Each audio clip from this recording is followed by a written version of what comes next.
fellowship from Indian Council for Historical Research, associateship of the Indian Institute of Advanced Studies, Shimla. Further, Professor Prabha had availed travel research grant for doing research in London and Oxford.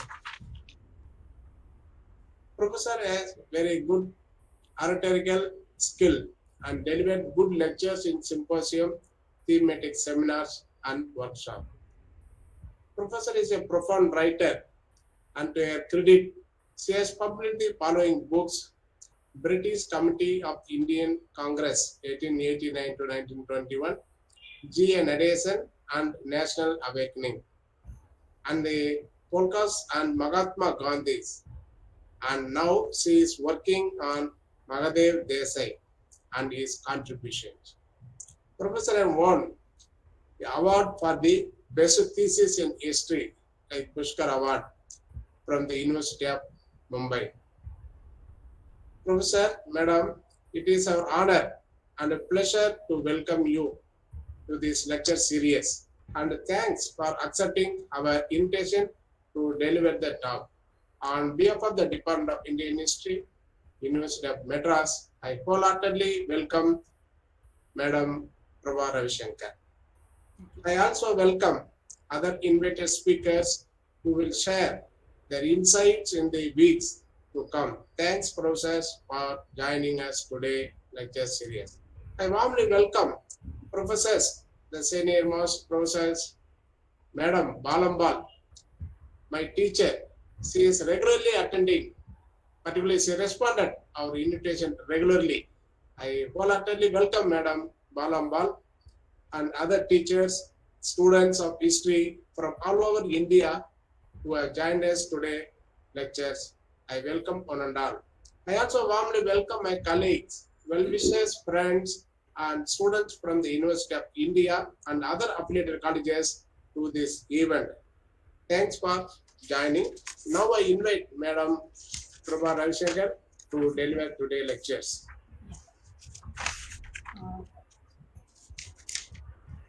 Thank you.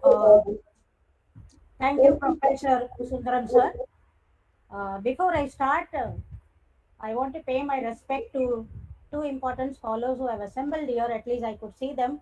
One is Professor Rakesh Bhattabayal. Professor Sundaram sir, you must have heard about him. He is from JNU. Yes. Professor Rakesh Bhattabayal and his wife Mahalakshmi, madam, who is also equally a good scholar, and she is the secretary of the Indian History Congress. Yes. And I humbly welcome Professor Rakesh Bhattabayal sir for coming for this lecture, which itself is a very honor. I also want to thank Professor Balambal. Although I have not got a chance to meet madam, I have several times heard from my colleagues and friends of the Madras University several times about madam, though I have not met you personally. So I'm really honored that you have also come for the lecture. I'm honored equally to know Professor Sundaram sir for more than, I think, 10-15 years. We know each other. He's a very active in organizing seminars and equally a good scholar, particularly in the economic history of India. Thank you very much for your kind words. Respected senior professors and scholars all over India and from various universities and colleges all over India, particularly Tamil Nadu, learned colleagues, and my dear student friends. I want to convey my humble thanks and gratitude to Professor Sundaram sir for making me a part of this Amrit Mahotsav celebrated by the Department of History, Madras University, and for inviting me to share the findings of inquiry of the subject on which I had done considerable amount of work. Yes, Professor Sundaram sir has already mentioned that my Professor topic won will be the award for the Indian best education in thesis England history and British by Committee Pushkar of the Award Indian National from the Congress University of 1889 to Mumbai. 1921. He had Professor, also mentioned Madam, to you that it I is have our written a honor book on this. and a pleasure to So welcome you today I to thought this that lecture series. I must And share with you thanks all for this particular topic, particularly from the students' point of view, because I'm our afraid that not invitation many of the to students deliver may the be talk. aware On that behalf we of the had a Department branch of the Indian Congress or History, an auxiliary of the University of Congress in Madras, England, I which wholeheartedly lasted for welcome more than 3 decades. That was the reason why I chose this particular topic, and Madam also Amma because Ravishankar. not much I research was also done on this welcome when 10, other 12 years before I was, more than that, 15 years before, when I was doing research on this particular topic. invited I found that speakers not who will much share concentration has their been made on insights in this, their though on weeks. Indian nationalist agitation and Indian National Congress much has been written. That was the reason why I took up this To topic. come. Thanks, Uh, professors, for joining in us this today. topic, Lecture series. which is very I want difficult to put it in a time of about 45 to 50 minutes, but warmly nevertheless I'll welcome try my best to make it professors, the condensed senior and most then try to professors, do justice Madam to the topic. I must mention at the Balambal, start that my teacher. She is mostly I have regularly used attending primary sources for this particular topic, and the primary sources are based particularly on the minutes of the British Committee of the Indian National particularly Congress, which are responded available in our 8 invitation volumes, regularly. and I also wholeheartedly the welcome Journal India, the full Madam complete list Balambal of the journal right and from other foundation teachers, till the last students issue. of history All these things are available in this. Earlier it was there in the from All all India over Congress India Committee who library, have joined but us now they today have been in shifted lectures. to I 7 welcome Jantar Mantar Road, Sardar Vallabhai Patel Library in New one Delhi. and all. I also Apart warmly from that, I welcome have my also colleagues, based my well-wishers, sources friends, available in the Nehru Memorial Museum Library, in the Madras Archives at and Egmore, students from the and University of also in India the and National other Archives of affiliated India, colleges and who whatever I this could lay my hands, particularly in the library of the University of Mumbai as well as in event. the SNDT Thanks Women's for University joining. Library. Now I invite Madam I shall begin this particular topic with a small quotation which I Amma summarize. Ravishankar to Subhash deliver Chandra today Bose lectures. made an observation around the period 1925, and this is what he said. There was one resolution, I quote, there was one resolution which must be regarded as a great blunder. He was referring to the resolution of the Indian National Congress, which was adopted in the year 1920. I quote, that was a decision to wind up the British Committee of the Indian National Congress and stop the publication of the journal India. With the carrying into effect of this resolution, the only center of propaganda outside India, and that too in England, Yes. will come to a stop as both will be shut down. This observation has been made by no less a person than Subhash Chandra Bose. So I think that summarizes the importance of this committee called the British Committee of the Indian National Congress. What was this British Committee? When it was established? How it came to be established? Who were the brain behind the establishment of this British Committee? What was the attitude of the Congress towards this committee? What was the attitude of moderates and extremists towards this committee? What was a journal called India? When and why it was published? And what was the attitude of Mahatma Gandhi, who became the dominant leader of the Indian National Congress from 1919 till the year 1947? What was his attitude? Because that mattered a lot. So these are the various questions that I am attempting to present in this short lecture for you all. And in order to get the right answer for all these questions, we must slightly go back for a background of history, and we should analyze slightly the nationalist agitation or the national movement in India, so that we get the proper historical perspective. Constitutional agitation, as we all know, has been the pattern of the Indian modern Indian history. It started around the third decade of the 19th century, when various political associations came to be formed. It got crystallized into a better organization around the second half of the 19th century, when three important organizations called the British Indian Association, which was established in Calcutta, the Madras Native Association, that was established in Madras, and the Bombay Association, which was established in Bombay. These are the three leading presidency associations.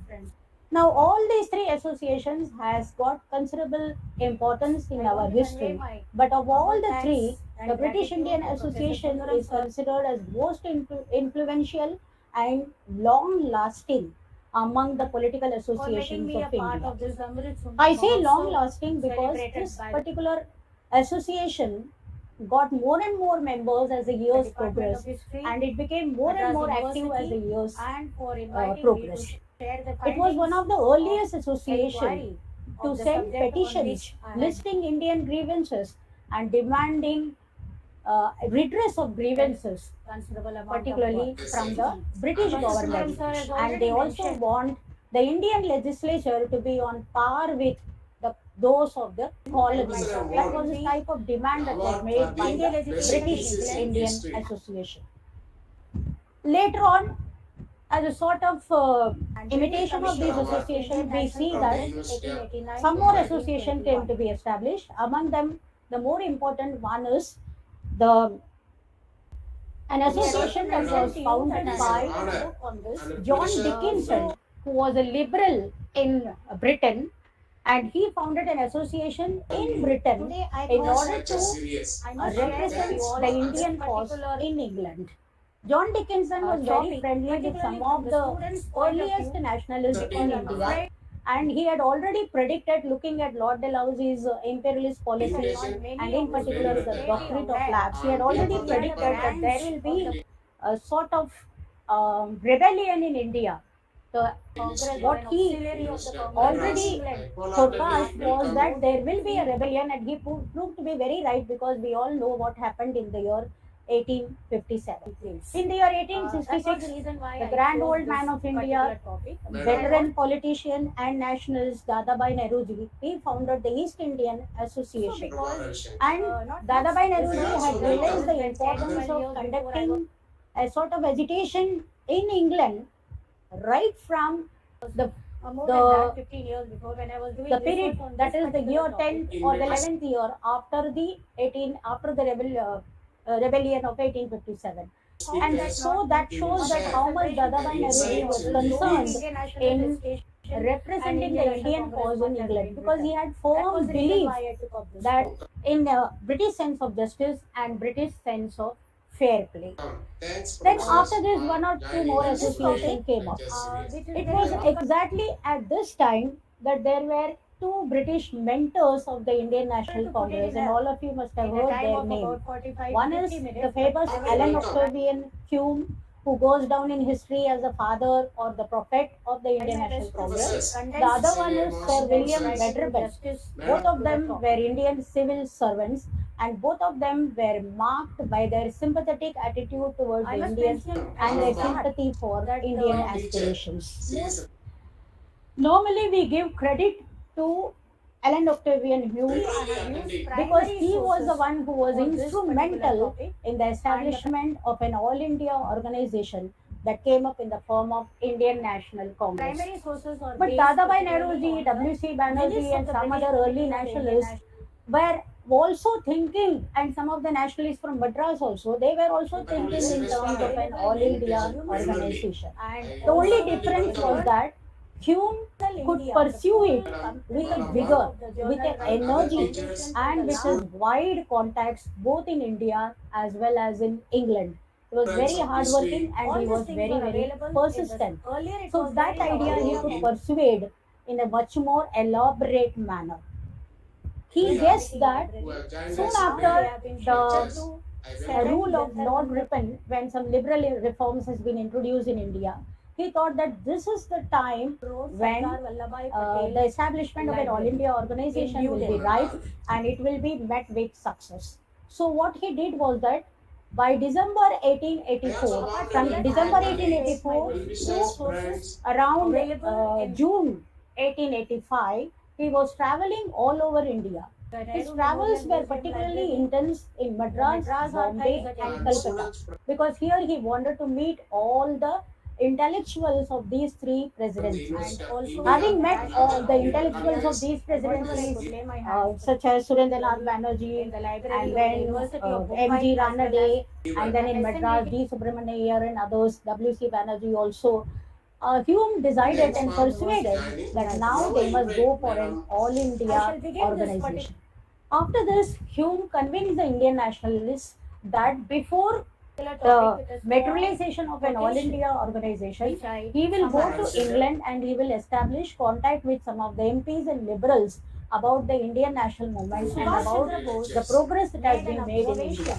So he travels to England. From there, he gives regular contact, and there what he did was that he met the liberals in England, such as John Bright, James Caird, Florence Nightingale, and many more people all those people who were sympathetic to India, and including Lord Ripon. He did two things. One is that he established contact with them and apprised them about the developments in India. The second thing is that he established a telegraphic agent in England from where regular messages could be sent from India to England and from England to India. Because Hume thought that now there is better development of transport and communication, so this period will be very ripe for the foundation. So he comes back and establishes the first organization, which initially it was called as Indian National Union.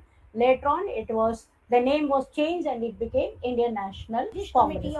Then around October 1885, Hume comes back to India. He comes to Bombay and then he came to know that what was happening in Pune, and therefore the venue of the first Indian National Congress session was changed from Pune to Bombay because of an epidemic that had broken out in Pune. And in Bombay, the first session of the Indian National Congress was established under the presidency of W.C. Banerjee. So this is how the things were done. But right from the start, Dadabhai Naoroji, Hume, as well as W.C. Banerjee, and also there is one more person about whom not many students must have heard, but he has also played a very important part, and his name is William Digby. William Digby has been a man of resources, a man of action, and more importantly, he was a very eminent journalist. And he was particularly known in the Madras presidency because during the famine of 1877, 77, 78, he was very much present there, and he had made a very strong critic of the British government's famine policy. So that way, William Digby was very well known, and William Digby was also a very close friend of Dadabhai Naoroji. So all these people were meeting and planning together. And at that time, William Digby had established what is called as an Indian Political and General Agency in Strand in London. Now Hume corresponded with him, Dadabhai Naoroji also corresponded with him, and they came to the conclusion that this agency can now be used as a sort of organ, a sort of auxiliary of the Indian National Congress in England, and we will develop it further from the way Indian National Congress will respond. So Hume is writing very important letters, confidential and important letters to. I just want to read one or two letters to you, not fully, but only the gist of that letter, so that from this we can understand what was the idea of Hume and what was the idea of Dadabhai Naoroji. Both of them were working to make a better organized education in England, and for that they wanted to have an office and a proper branch in England. So in one letter I saw that it is a long and confidential letter, and this letter, initially one letter was written by Naoroji to Digby and another letter was written by Hume. So the both I will read out to you, only the gist, so that you understand the importance of this letter. Digby, as I said, has already established. So initially Digby is speaking to Naoroji, and he says that we must have an office address in England to carry propaganda work. We must have a place to store our papers, a place where inquiries will come and inquiries will have to be answered. In short, we must have a proper office in England. So this is a suggestion made by Digby. And in response, Hume is writing to the members of the Standing Congress Committee, and he has clearly marked it as private and confidential. So, in this letter, the gist I am quoting, Hume is saying it's a very long letter. In my book, in the appendices, I have given the full letter. Those who are interested can go through that. But here I will just give you the gist of that letter. So, the gist of the letter, he says that our educated men singly. See, what is important from our perspective, from India's perspective, and from Hume's perspective is that he has identified himself with the Indian cause so thoroughly that he is using the word our. So he says our educated man when he means India. Our educated man singly, our press far and wide, our representatives of the Indian National Congress, one and all, have endeavored their very best to instruct the government. But the government, like all autocratic governments, have refused to be instructed. And it will now be our work to instruct the English nation in its birthplace. So this is what Hume is saying. So the Indian political agency that was already formed, it is getting encouragement. But at this time, and a development is taking place that would be good for the sake of India from everybody's perspective. This is the time 1887 when Sir William Wedderburn, one of the ablest officers of the British government and one of the most sympathetic officers, civil servant of the British, is retiring, and then he decides to go back to England. So when he goes back to England, Hume thought that this is the right time for establishing a proper Congress office in England. And Hume is sending a message to William Wedderburn. And in that, Hume made it very clear to Wedderburn that now we should have a proper auxiliary in England, and this auxiliary will be supervised by somebody who is totally devoted to the cause of India, and I cannot think of anybody better than you. That is the kind of letter that Hume is writing to Wedderburn. I move further a little. In another letter to the members of the Standing Congress Committee, Hume is saying that we may hold congresses here in India forever, year after year, forever you can hold. But unless we have an active accredited agency in London to push our views and take them to the heads of the British public, our wrongs and grievances, we shall achieve very, very little. So all these letters are very, very meaningful, and it shows the real concern of the early nationalists and their English members, in particular, Hume and Wedderburn. Hume then, as I said, has instructed William Wedderburn to take over the responsibility, and Wedderburn was more than happy to take over this responsibility. In that, Hume also says that let us now establish a committee, and this committee should serve as a sort of supervisor, an agency that will supervise, an organ that will supervise Digby's agency and assure the people that their money are spent wisely and judiciously. Thus, the British Committee came to be established on 31st July 1889 with the original members, all the early Indian nationalists like Dadabhai Naoroji, W.C. Banerjee, and then also comes the 2-3 British Liberal members, Alan Octavian Hume, and then William Wedderburn and William Digby and others. And they also added along some of the members, MPs of the British who were sympathetic to the Indian cause, such as John Ellis, Charles Sivan, G.B. Clark, George Yule. George Yule later on becomes the president of the Indian National Congress also in the year 1889, and such other things. So, after forming this committee, the aims and purpose of the British Committee are clearly expressed. The aims of the British Committee are as follows. I will just point out in single line, in 2-3 single line, what were basically the aims of the British Committee. The aims and purpose of the British Committee was this: printing and issuing the report of the Indian National Congress, to urge all parliamentary action, to initiate on behalf of India, to address the Secretary of State for India for redressing the Indian grievances, to conduct all correspondence between London and the Indian National Congress, to arrange meetings in England to discuss Indian affairs, and also to work with alertness for the progress of Indian reforms. Now, these were the purpose and aims of the British Committee established in July 1889. At the fifth session of the Indian National Congress, which was held in the same year in Bombay, and coincidentally in this year, Sir William Wedderburn became the English president, one of the earliest, one of the first Englishmen the president of the Congress. In the year 1889, the session was held in Bombay. And in this session, for the first time, rupees 45,000 were allotted exclusively for the expenses of the British Committee of the Indian National Congress.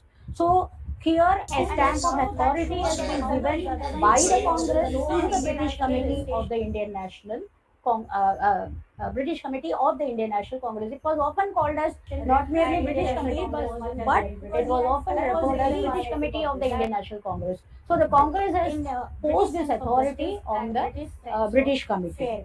What was the type of membership of the Indian National Congress? The membership of the Indian National Congress was quite flexible. Anyone who is sympathetic to the cause of India can join the British Committee, provided he had borne a good character. The composition of the committee changed in course of time. For example, in the year 1906, there was another civil servant called Henry John Stedman Cotton. He is also quite famous. He was also very sympathetic to Indian aspiration. So he returned to England after retirement, and so he became the member of the British Committee. Then his son also becomes a member of the British Committee. And another important thing was that it was in 1889 that the British Committee had, the Indian National Congress had arranged for the delegates of the first delegation of India to go to Britain. So all those people, nationalists who happened to come to India as a delegate of the Indian National Congress, they were given temporary membership of the British Committee, and that is how the membership kept on increasing depending upon the circumstances that was there.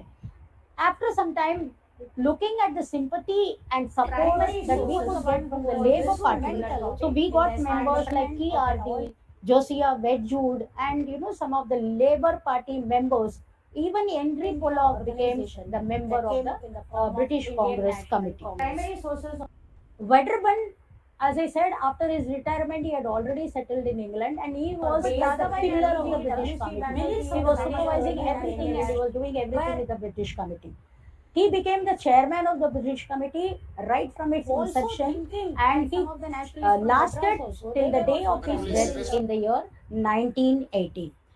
The importance of the British Committee can be guessed from the fact that even Mahatma Gandhi, though at this time in South Africa, even Mahatma Gandhi availed of the advantage that he could get from the British Committee in meeting the liberal members, in meeting eminent personalities in England, and in getting the support of the British Parliament when he was speaking against the kind of treatment that was meted out to the Indian people in South Africa.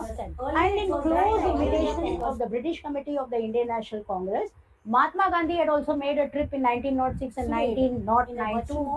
Two times delegation had gone as a delegate. He had gone to England, and Mahatma Gandhi made the very best use of British Committee, and he also established the South African Indian Committee. So that also shows how much importance the British Congress Committee has got, and he established some very close relation with Wedderburn in particular, and also when a press organ was established in the British Committee, William Digby became the first editor, and Gandhi was having a very close relationship with William Digby. And very often you can see in this journal India, a lot of things have been written about by Gandhi about the kind of treatment that was meted out to Indians in South Africa. Now, what was the kind of work that was done by the British Committee? The kind of work that was done by the British Committee was that we can divide it, as I have done in my book, we can divide it into three ways. The work that was done through the press, the work that was done through the platform by way of speeches, etc., and the work that was done in the British Parliament. So, in the same way, I want to review briefly what was the work done by the British Committee, because as we noted that the British Committee had existed a little over more than 3 decades, from 1889 to 1921, which is a very long time. So, what kind of a work the British Committee accomplished during this time?